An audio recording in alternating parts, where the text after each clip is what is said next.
સાબરમતી જેલની હવા ખાવી પડી છે। ભારતમાં મનુસ્મૃતિ સર્વોપરી નથી, ભાજપની ફાસીવાદી વિચારધારા સર્વોપરી નથી, અહીંયા ભારતીય બંધારણ સર્વોપરી છે। ભારતીય બંધારણે ભારતના દરેક નાગરિકને અધિકારો આપ્યા છે, હાઈકોર્ટના ચુકાદાઓ છે, ભૂતકાળમાં અમદાવાદ કમિશનરે બહાર પાડેલા જીઆર છે કે કોઈ પણ જાગૃત નાગરિક વિડીયોગ્રાફી કરી શકે છે। સરકારી કર્મચારીએ કંઈ છુપાવવાનું હોતું નથી।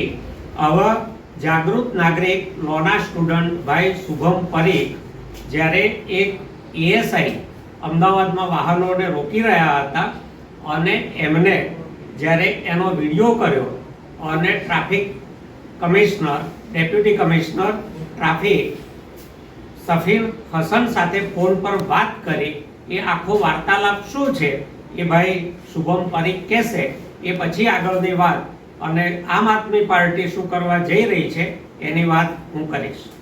નમસ્કાર, હું શુભમ ઠાકર છું। હું અમદાવાદનો રહેવાસી, એક સોશિયલ એક્ટિવિસ્ટ, એક લો સ્ટુડન્ટ છું।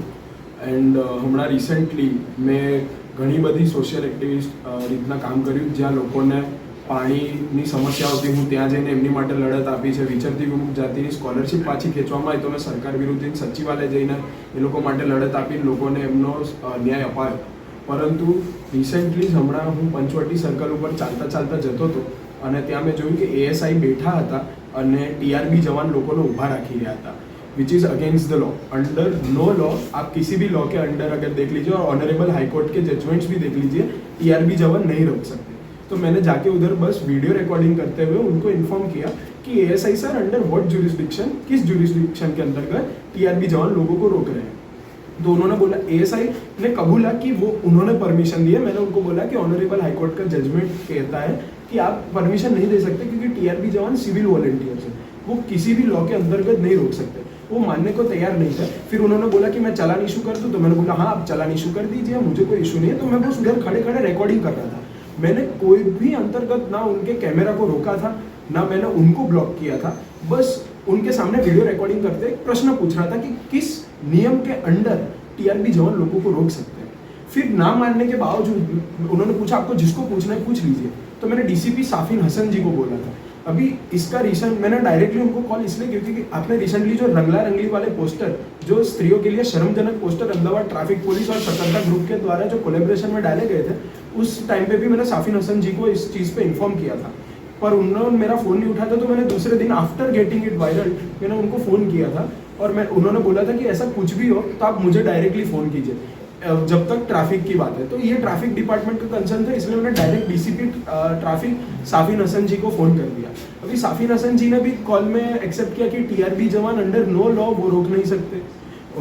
मैंने एएसआई ने भी कबूला है कि उन्होंने टीआरबी जवान के थ्रू लोगों को रुकवाया और चालान इशू किए हैं। तो मैंने जब एएसआई जी को फ़ोन दिया तो साफिन हसन जी ने ऑर्डर किया मेरे विरुद्ध कि उन्होंने एएसआई जी को पूछा कि ये आपकी ड्यूटी में आपको अड़चन ला रहे हैं, तो एएसआई ने बोला हाँ। तो उन्होंने डायरेक्ट मेरे पे एफआईआर ऑर्डर कर दी कि इनके विरुद्ध एफआईआर कर दीजिए। ये एक सिलेक्टिव आउटरीच था कि जस्ट बिकॉज पुलिस डिपार्टमेंट को मैं कॉन्स्टेंटली क्रिटिसाइज कर रहा हूँ और वो क्रिटिसिज्म नेशनल लेवल पर पहुंची थी। अंडर नो लॉ अगर क्वेश्चन उठाने पर भी आप पे एफआईआर होती है तो ये क्या ये सिस्टम फेल हो रहा है? क्या क्वेश्चन उठाना क्या मेरी गलती क्या थी कि मैंने बस जाके उधर रिकॉर्डिंग करके क्वेश्चन पूछा था? मैंने कुछ गलत होते हुए देखा तो मैंने उस पर सवाल उठाया कि ये क्यों हो रहा है? ये बहुत ही गलत है। और साफिन हसन जी एक टाइम पे मेरे रोल मॉडल भी थे, कंसिडरिंग मैं भी एक सिविल सर्विस एस्पिरेंट हूँ। बट ऐसी चीज़ एक आईपीएस रैंकिंग ऑफिसर से बिल्कुल एक्सपेक्ट नहीं होती है कि वो बिना जाने मेरे पे एफआईआर ऑर्डर करे। आज वो एएसआई जी रिटायर होने वाले और मेरे पास मेरा पूरा करियर अभी बाकी है, मुझे सनद लेनी है, मुझे आगे जाके अगर कोई गवर्नमेंट जॉब के लिए अप्लाई करना होगा तो ये एफआईआर मुझे फॉर श्योर ऑब्स्टेकल के रूप में आ जाएगी। इसलिए मेरा बस लोगों से यही निवेदन कि मुझे इस चीज़ पे सपोर्ट कीजिए और अगर प्रश्न पूछने पे ऐसी एफआईआर होती है तो मैं ऐसी 1000 एफआईआर लेने को तैयार हूँ।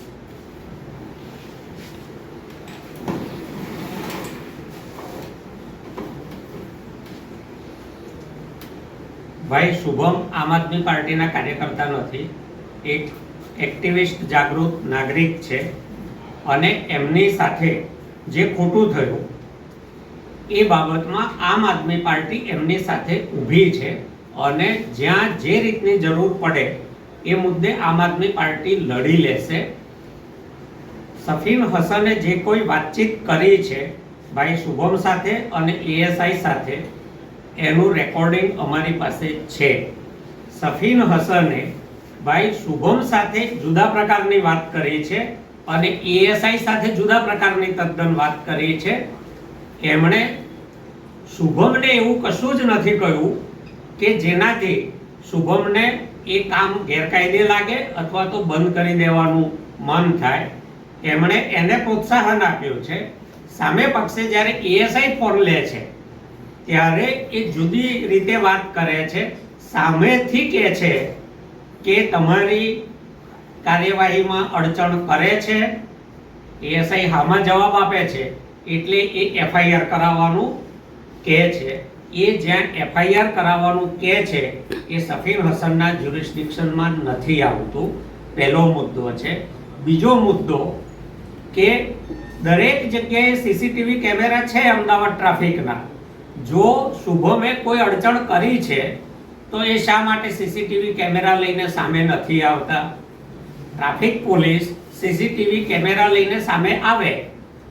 આ મુદ્દે આમ આદમી પાર્ટીનું પ્રતિનિધિ મંડળ સફીન હસનને પણ મળશે, અમદાવાદ કમિશનરને પણ મળશે, ડીજીને પણ મળશે, હોમ સેક્રેટરીને પણ મળશે અને ચીફ સેક્રેટરી અને કેબિનેટ સેક્રેટરીને ડોક્ટર સફીન હસને આઈપીએસ કોડ ઓફ કન્ડક્ટનું ભંગ કર્યો છે, વાયોલેશન કર્યું છે, એ મુદ્દે વિગતવાર એમની સામે ફરિયાદ દાખલ કરાવવામાં આવશે.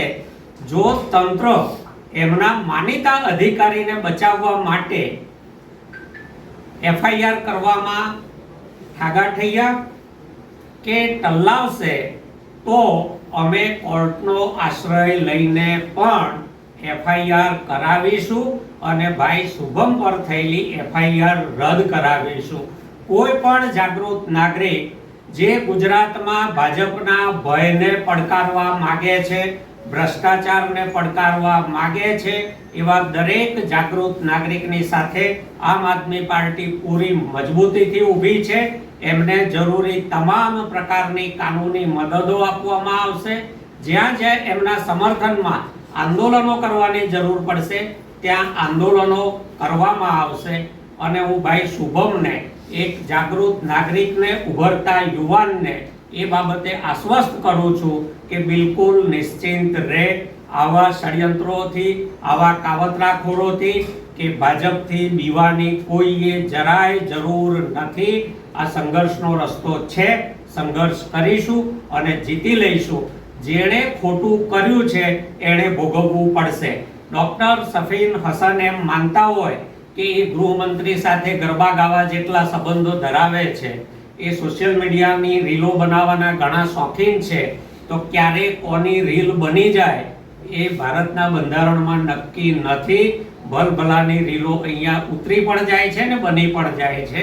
એટલે દરેક અધિકારી પોતાની મર્યાદામાં રહે, નાગરિક અધિકારોનું, નાગરિકોના મૂળભૂત અધિકારોનું ઉલ્લંઘન કરવાની કોશિશ ના કરે, ભારતના બંધારણને વફાદાર રહે. એમણે શપથ બંધારણના લીધા છે. ભારતીય જનતા પાર્ટીના બંધારણના શપથ કોઈ આઈપીએસ આઈએએસ અધિકારીએ લીધા નથી. આ વાત હું મીડિયાના માધ્યમથી ગુજરાતની જનતા સમક્ષ ગાય વગાડીને કહેવા માંગુ છું કે કોઈએ ડરવાની જરૂર નથી. જ્યાં ભારતીય જનતા પાર્ટી કે એના માનીતા અધિકારીઓ ખોટું કરી રહ્યા છે એને ખુલીને હિંમતભેર પડકારો. આમ આદમી પાર્ટી તમારી સાથે ઊભી છે. આભાર.